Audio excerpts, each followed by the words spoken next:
At the outset, I am thankful to AFPA for giving me this wonderful opportunity to talk on a subject I think which is very common, and it is very common for all of us, whether we are doctors or not doctors.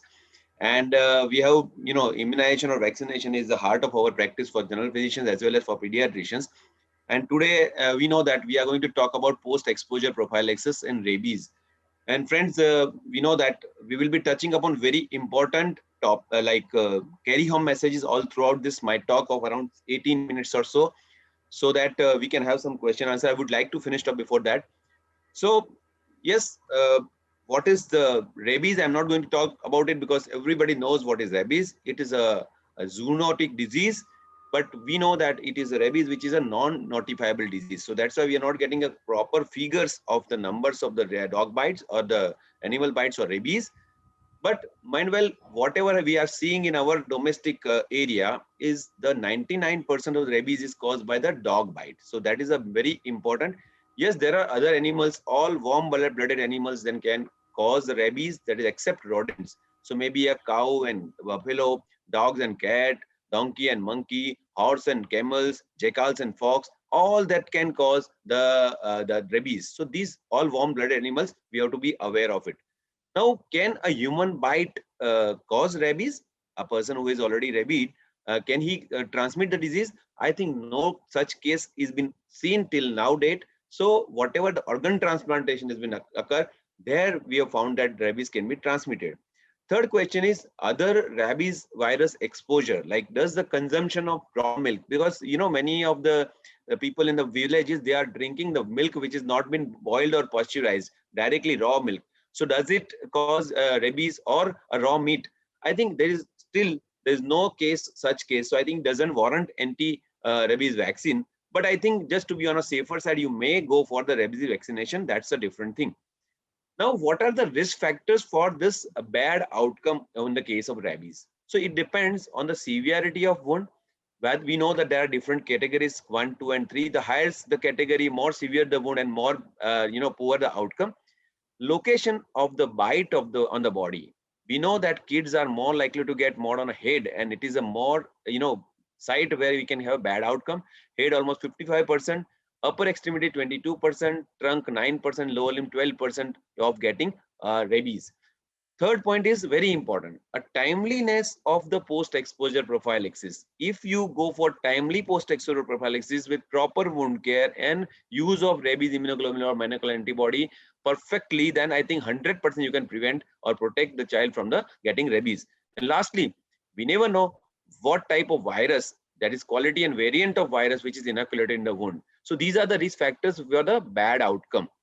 Now, how to tackle the menace of rabies? First is, yes, you can just mass vaccinate all the dogs, but I think this is practically not possible. So it is better to get vaccinated or immunize our own self. So for that matter, we have immunization strategies for the humans. It can be a pre-exposure prophylaxis or a post-exposure prophylaxis. So first we'll be touching post-exposure prophylaxis. Now, what is post-exposure prophylaxis?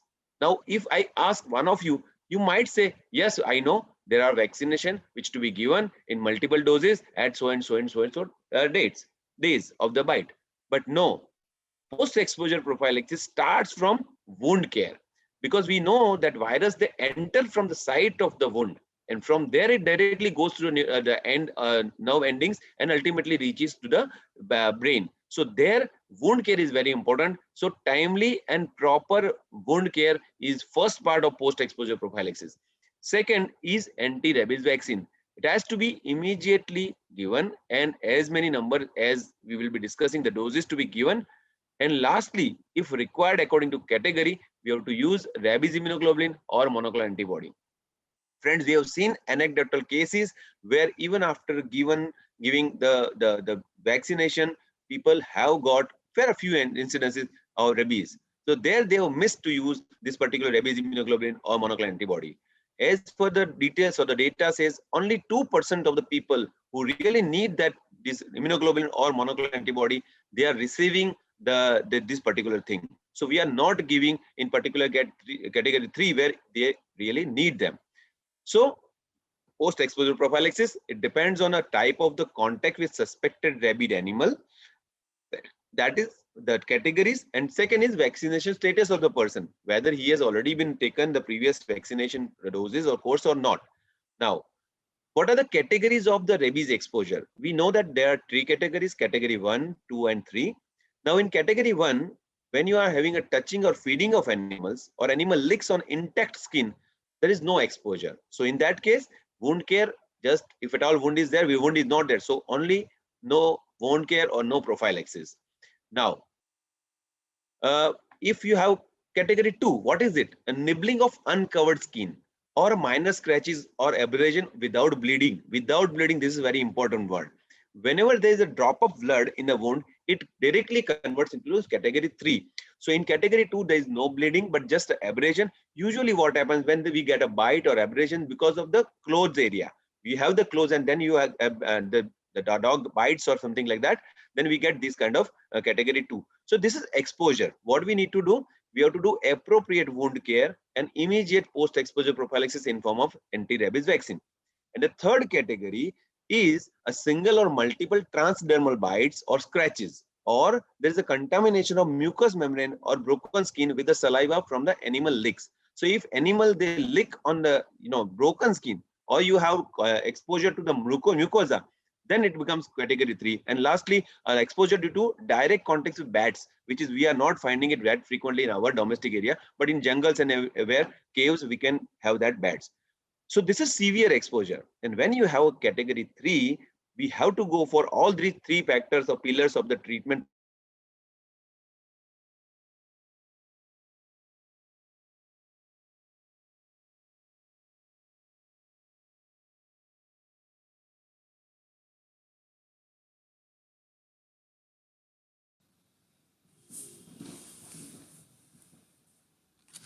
Connectivity issues?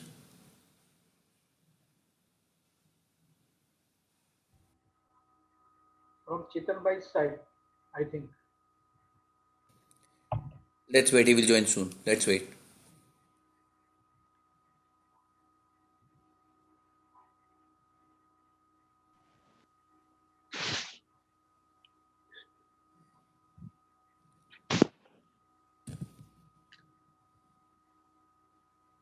You just left the meeting? Yes.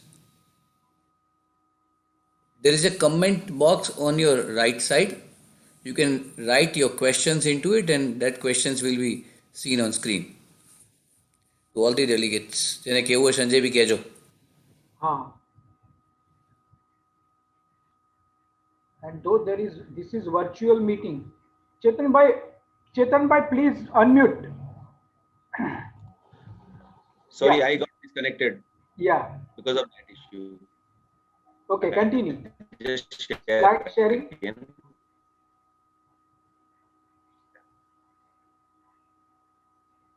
Are you able to see? Yeah. Sanjay? Yeah. Okay. So what I was telling is, if you have a bite which is unidentified animal, then it is category 3. Now, care of animal bite wound. Now that is very important. Why? Because it is the first source where that virus get entry. So the first step is thorough cleansing of the wound with soap and flushing under running water for 10 to 15 minutes. See, if you do this much, almost 90% of virus load will be less. So then you have to go for irrigation with virucidal agents like 70% alcohol provided iodine. And you might have to go for antimicrobials or tetanus toxoid as per the need and the age of the patient. But the washing should be a running water, or you can use a jet spray also. That will remove everything. Now, rabies immunoglobulin or monoclonal antibody should be infiltrated in and around the wound in category 3 bite, and any suturing is required. It should be avoided as far as possible. And if it is required, then I think we should be delayed till you infiltrate immunoglobulin or antibodies. And lastly, if you have to do it unavoidable, you just take the sutures in such a way that you can infiltrate later on. We'll get some space for that. So now let us go to the anti-active immunization. That was the first part of this, whatever the post-exposure prophylaxis. We have different vaccines: cell culture, egg embryonated vaccines. Cell cultures, we have chick embryo, varicella, and human diploid cell, while embryonated egg-based duck egg and chicken eggs. But we know that particularly we have availability of chick embryo and varicella. So these all vaccines are safe and highly immunogenic and well tolerated. So it is good that because all are WHO pre-qualified, so any vaccine you can use it. Now, what is the dose and the site of the administration of this rabies vaccine? So for both pre as well as post-exposure prophylaxis, it can be administered either intradermal or intramuscular route. So what is intradermal? It is 0.1 ml of whatever the vaccine is available. You prepare it and you give 0.1 ml.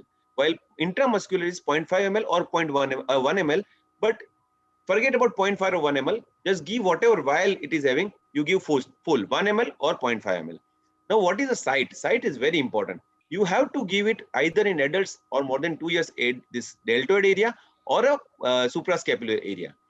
But and in the less than 2 years, you can give it at anterolateral thigh. But never ever give the vaccine in the gluteal region, because there it is full of the fatty tissues, and there the absorption will be erratic. And we don't want any erratic absorption of this particular very important vaccine. We know that this is a deadly disease, lethal disease. We don't have any treatment. So that's why we will not consider, even somebody has given the gluteal, I will restart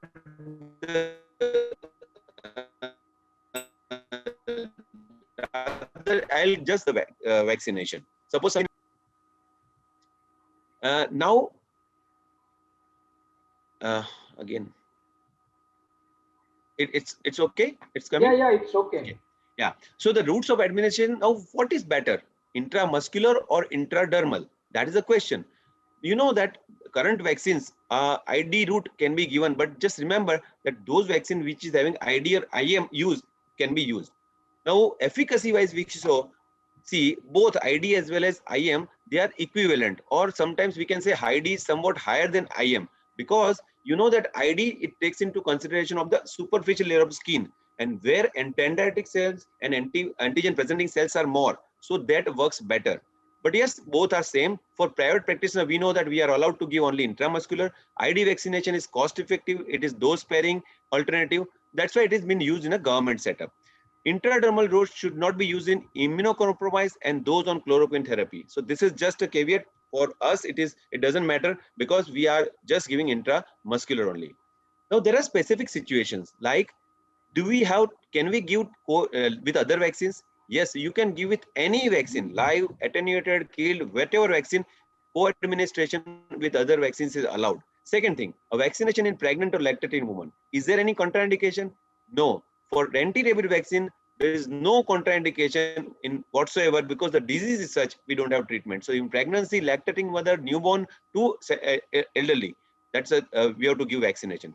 HIV infected or potentially immunocompromised, as I said, in these patients, if they are under control, properly receiving antiretroviral therapy, then routine schedule.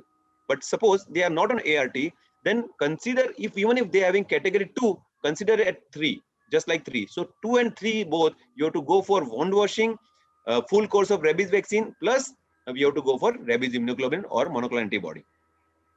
Now, this is the recommendation for post-exposure prophylaxis in the WHO category. So WHO has given this chart, and I would just like to simplify it. Post-exposure prophylaxis in immunological naive patients. That means patient has not received any vaccination, rabies vaccine in the past. What is the regimen? Regime is SN regimen, intramuscular anti-rabies vaccine for 5 doses, and this is what has been recommended by government as well as product insert source. But in 2018, WHO has come up with one less dose. So you can go away with 0, 3, 7 and 14 to 28. So 4 dose schedule. But friends, mind well, this includes the category 3 or 2 or 3 and exposure, won't tell it, and if required, RIG and MIB in category 3. So if you go all those together, you may get away with 4 doses instead of 5 doses. This WHO recommended. It is not been accepted by Indian government, NCDC, or a product insert. But our ACVIP has agreed to this 4-dose schedule. Now, suppose patient has already received previously the pre-exposure or post-exposure prophylaxis. Then what will you do? This is repeat exposure. So, in repeat exposure, if it is less than 3 months, then I think no need for even vaccine or immunoglobulin. Only a wound treatment is sufficient. Now, if it is more than 3 months, then you have to go for 2 doses of intramuscular anti-rabies vaccine, 0 and 3. That's all. No need to go for rabies immunoglobulin or a antibody. Now, points to ponder in the post-exposure prophylaxis. Day 0, that is day of first dose vaccine given, not the day of bite. That is one thing. Suppose we are giving on day 3 of bite, that is your first day, day 0 of the vaccine, then you start the schedule. Second is all modern tissue culture vaccines are equally effective and safe. So no need to wonder what to choose. Never inject vaccine into a gluteal region. As I stressed on, interchangeability of the vaccine is acceptable in a special situation, but not to be done in routinely. Suppose patient has been received the varicella vaccine and then you give another vaccine, that's fine. But as far as possible, you stick to the whatever vaccine brand has been given. Lastly, the vaccine dosage is same for all age groups. So if it is a 1 month old or a 70 years, both the vaccine dose is same. Now, what if the patient misses the dose of the post-exposure prophylaxis? Then you need not to restart, rather you can resume the vaccination schedule. Suppose patient has come after 2 doses and there is some gap of 3 or 4 days more, you just go for 3, 4, 5 doses according to your schedule. In case of travelers, suppose a patient has already received the vaccination and coming for the post-exposure, pre-exposure prophylaxis already received, then if he doesn't have any time to come for second, because we know that here in this situation we need 2 doses, 0 and 3, you can give single visit 4-site intradermal booster doses. That will be okay. Previously vaccinated with different routes. Suppose the patient has received 1 or 2 doses intradermal in government setup. Now it is coming to your private setup. What will you do? You can very well continue that in an intramuscular route. So that is not an issue if the patient has received 2 doses of intradermal and you are starting intramuscular. You don't have to restart it. And lastly, in case of the bite with the pet animals, friends, we know that efficacy of vaccine cannot be guaranteed. Second thing is this particular disease is not treatable. So better to take full precaution. You get vaccinated particularly those who have got even pet animals bite. Now, what about the need for regular boosters? Routinely, we don't need boosters in immunocompetent persons because we know that it is a disease vaccine which uses the T cell. So it is a memory cell. So whenever there is a bite, we give a booster dose, there will be an anamnestic response. So tremendous amount of the antibodies will be generated. So it will be okay. Second thing is, if the person with continuous exposure or a frequent exposure, in that case, you might have to see for level of rabies nuclear neutralizing antibodies. If it is going less than 0.5, then you have to go for the booster. Or suppose if the facility is not available, you might give every 5 years in those kind of patients where the continuous exposure or frequent exposure has been anticipated. Now, let us go about the immunization second part, that is passive immunization. Now, why it is important? Because we know that when we have the dog bite or animal bite, the animal bite, we want to prevent that from occurring right from day 1. Now, if you give vaccine today, the antibodies will take 7 to 14 days to develop. So during that window period, we have to give passive immunization, ready-made antibodies or monoclonal antibodies or immunoglobulins to the body to prevent that from occurring. So we have passive immunization, either rabies immunoglobulin or monoclonal antibody. In rabies immunoglobulin, we have a human rabies immunoglobulin or equine origin. And in monoclonal antibody, we have 2, single monoclonal antibody or a cocktail antibody. Now, RIG is usually after exposure with rabies virus, it provides a passive immunization by neutralizing the virus at the wound site before the immune system can respond to vaccine, as I said before. Now, this rabies immunoglobulin is administered only once. So unless it is immunocompromised condition, you might have to go it again, as I said before. Otherwise, RIG or monoclonal antibody only once to be given, and that preferably at or as soon as possible after initiation of post-exposure prophylaxis. Now, this rabies immunoglobulin, it has to be infiltrated into and around the wound. So now previously we were telling that if the half dose is to be infiltrated and rest half intramuscular, but now intramuscular that doesn't have any role. So only you have to infiltrate the wound. You have to infiltrate outside the wound and you go inside just like you are giving a local anesthesia, local infiltration. You infiltrate till the oozing comes, a fluid comes from the wound. So that is the way we give the rabies immunoglobulin. Now, suppose if you don't have rabies immunoglobulin when you are giving first dose of vaccine, you can wait till 7 days of the rabies immunoglobulin vaccine. you can go for rabies immunoglobulin or monoclonal antibody up to 7 days of first dose of vaccination. Because after that, there will be antibody which will be developed because of the vaccine. Now, what are the limitations of rabies immunoglobulin? One is availability. It is difficult to get, availability is difficult. Affordability, because it's very costly. Safety, because it is, not safe, because we know that we have to go for skin sensitivity tests for suppose equine, and there is a risk of the allergic reaction. Also, it is coming from animal origin. So there are issues with the product which are used from the animal origin. So what is the solution? Solution is now available, that is monoclonal antibody. What is this? These are the specific antibody which are attaching over the protein of that particular rabies virus on that epitope, and it neutralizes the rabies viruses. So we have monoclonal antibody now two types, as I said, single as well as cocktail. So what are the advantages? Large scale production is possible with the standardized quality monoclonal antibody as compared to immunoglobulin. Greater effectiveness than RIG. Rather, we can say greater effectiveness, but it is non-inferiority has been proved. Almost same or better than that. Elimination of use of animals, as I said, and reduction in the risk of adverse reaction. So Global Alliance for Rabies Control showed that the first monoclonal antibody, it replaced the RIG, and that was available since 2017 and 18. It was been launched.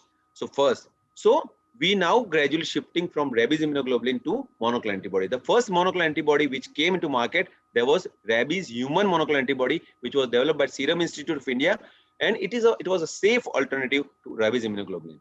It is a recombinant human immunoglobulin, particularly G1 anti-rabies monoclonal antibody. This neutralizes, it has been proved to neutralize almost 25 different wild types on street rabies virus isolates.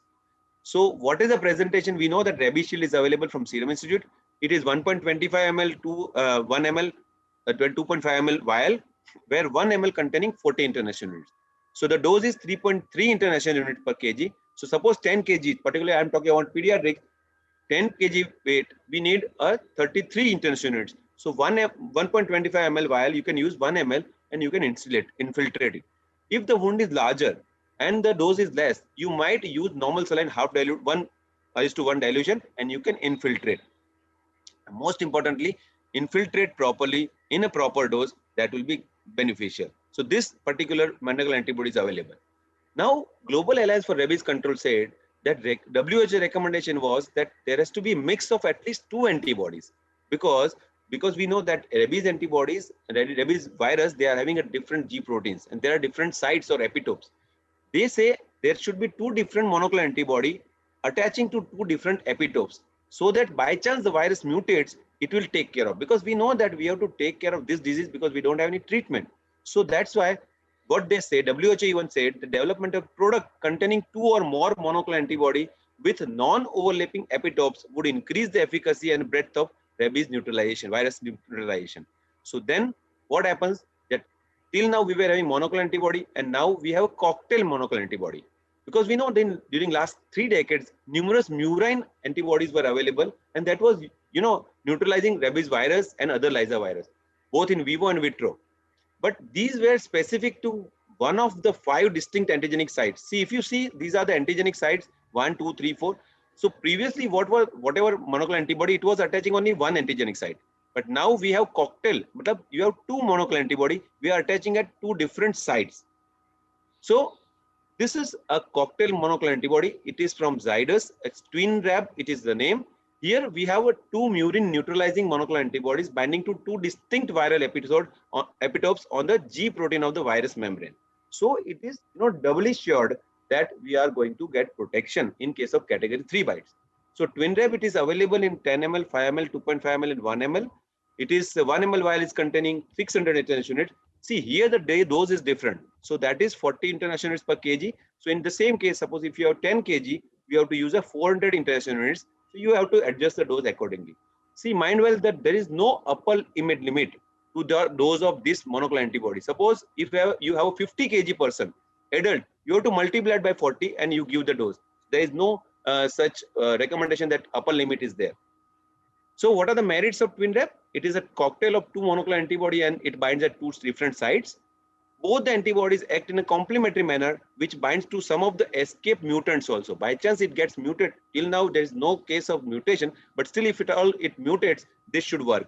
and it has been manufactured in bulk quantity, and therefore there is no availability of constraints with Twinrab. And lastly, extensive study has conducted that proved that Twinrab is effective against wide variety of rabies as well as the viruses. So lastly, one word about pre-exposure prophylaxis. I think I'll just finish in 2 minutes. What is pre-exposure prophylaxis? It is a vaccination in preparation for potential risk of the exposure. So before you got bitten, you will use the pre-exposure prophylaxis. Why to offer? Because it is important that where the exposure may be unrecognized, suppose in lab personnel or children. And secondly, in particularly a previously immunized individual, they have benefit because they have to go for only 2 doses. Suppose if you have already received vaccine, pre-exposure or post-exposure, only 2 doses are required. And most importantly, once you have been vaccinated, you don't need rabies immunoglobulin or monoclonal antibody, even in category 3. So who should be offered? See, in India, we know the children, they are at most risk because they like to play with the pads. And the persons like me who are having a pads at home, you should be offered a pre-exposure prophylaxis. And lastly, a person like me who are having a tendency for the high risk behavior like this, we should be getting pre-exposure prophylaxis. So who are at risk? All the children, because they all are having an inquisitive nature and they are always trying to pull the tail of the dog. So ACVIP said it is better to give pre-exposure prophylaxis to all the children. Now, what is pre-exposure prophylaxis? Previously, it was recommended 3 doses, 3, 0, 7 days and 21 to 28 days. But now WHO again said only 2 doses will suffice, that is 0 and 7 days. So if you are giving intramuscular 2 doses, 0 and 7 days, suppose you have given intradermal, 2-site intradermal administered on 0 and 7 days. And those who have received pre-exposure only on day 1, suppose 1 dose has been given and then patient doesn't turn up, I think you can up to 1 year, if you give second dose, that will complete or finish your pre-exposure prophylaxis. So finally, the last slide says that you have to look for the pre or post exposure prophylaxis as a whole. It is not just the vaccination, but whenever you are bitten by the animal or the patient comes with animal bite, you are suspecting, here you have to go for a wound wash completely, thoroughly for 15 minutes with soap, water and disinfectant, vaccines, and if required, rabies immunoglobulin or monoclonal antibody as and when required in particular category. Thank you so much.